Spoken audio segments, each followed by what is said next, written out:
Kapuso, wala nang hahabol na bagyo o kahit na low pressure area na magpapaulan sa ating bansa sa last 3 days natin ngayong 2023. Yan ay kung pagbabasehan natin ang wind forecast ng Metro Weather.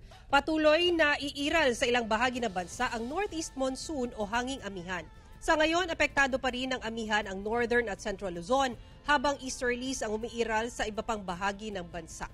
Kaninang alas 2 ng madaling araw, nakapagtala ang pag-asa ng 16.6 degrees Celsius na temperatura sa Baguio City, 21.2 degrees Celsius sa Tanay, 22.2 degrees Celsius sa Basco, Batanes, 24.4 degrees Celsius sa Tuguegarao City at 24.6 degrees Celsius sa Quezon City.